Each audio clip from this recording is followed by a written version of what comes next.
Good morning, everybody. Welcome back to The Contrarian. It is Tuesday today, and tomorrow NVIDIA will report earnings on August 28th. Today I want to lay out why I fully expect NVIDIA to have another blowout quarter, and this is actually a reason that the mainstream Wall Street media is never going to talk about, and it's actually why I do think looking in prior quarters, why NVIDIA has had such magnificently good results in these prior quarters. And it has to do with kind of a self-feeding loop that they have created effectively at this point to basically boost the order numbers that they have for their chips coming in each quarter. So, first off, NVIDIA does have a lot of strong tailwinds behind it already.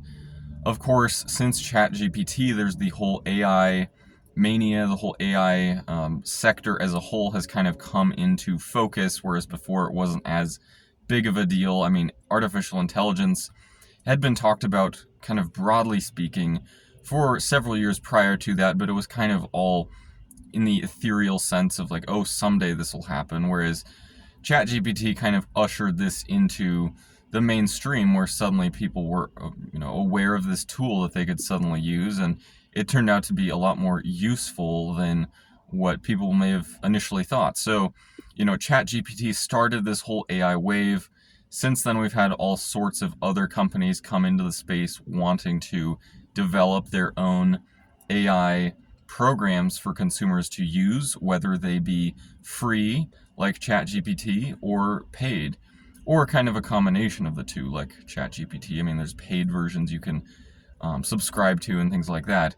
So all that being said, that has created a lot of demand for semiconductors as a whole, especially NVIDIA's chips, since they are by far, at least right now, the most advanced semiconductor chips available for all of these AI-related companies when they're building out data centers or trying to construct all of these, massively demanding tools for artificial intelligence. It boosts, demand for NVIDIA's chips tremendously.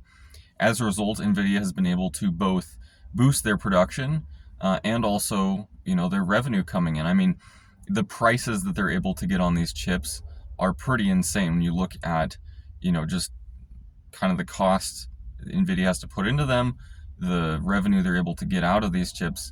It's quite a business, at least right now, for NVIDIA to be able to have. And, the strong demand, especially from the other big tech players in the space, I expect to still be there this quarter.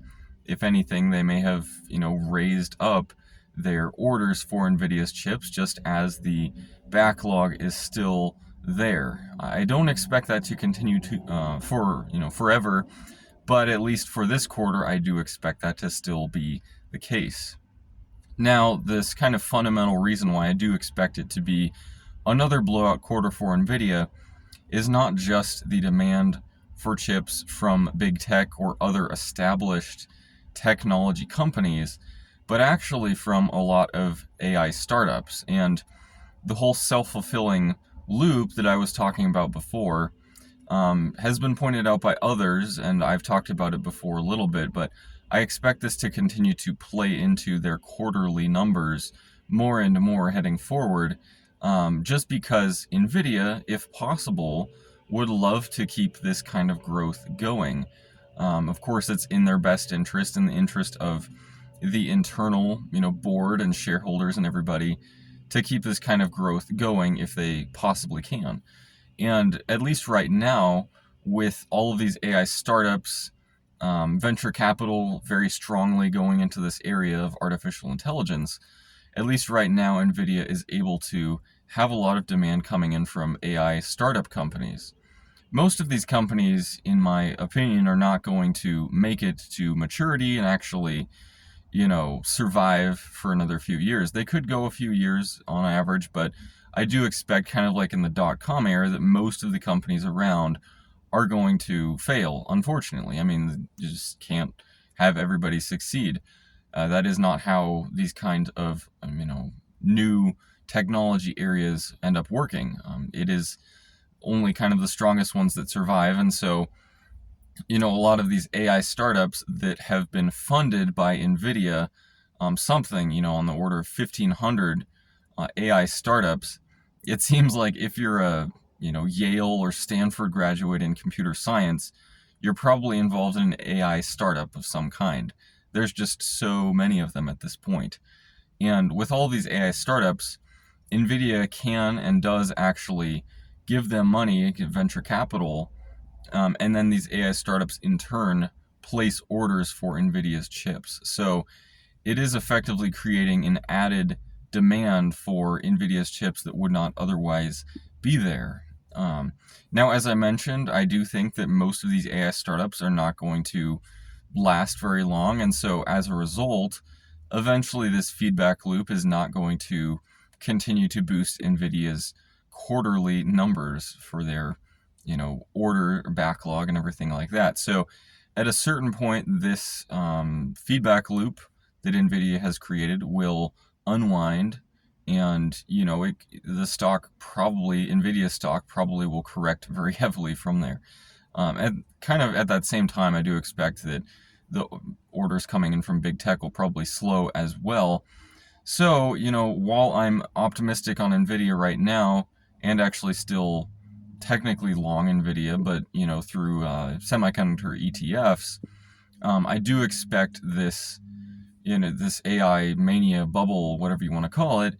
Although I do think it can go a lot further, I don't think it goes on forever. I'm not a Dan Ives level of conviction with the whole AI space.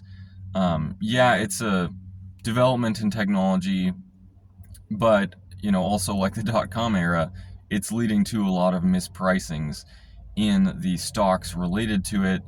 And of course, there's investor psychology comes into play so much with all this, to where when a bubble is really going and blowing up bigger, there's really no telling how big the bubble can get. I do expect tomorrow's earnings to again come in as a beat for NVIDIA, probably going to boost the rest of the stock market as well along with it. A year from now, I don't know if this kind of level of mania is still going in the AI space, or if by that time it's starting to unwind. It could have reached kind of the extent of the bubble at that point, but trying to gauge the end of a bubble is almost a fool's errand, unfortunately. But I do think we're kind of still in the early innings, at least looking at how much longer this, especially this, AI startup fueled demand can continue for NVIDIA. So I hope you found this information valuable. If you look on NVIDIA's site, all their venture capital funded startups and everything like that, you can maybe just get an idea of how big this space is for NVIDIA and the AI sector as a whole. But, I think it's interesting to point this out with NVIDIA, a dynamic for sure that's playing out behind the scenes that most investors aren't aware of. And I hope that I pointed out something valuable today, and I hope you enjoyed the video. I hope to see all of you again at some point.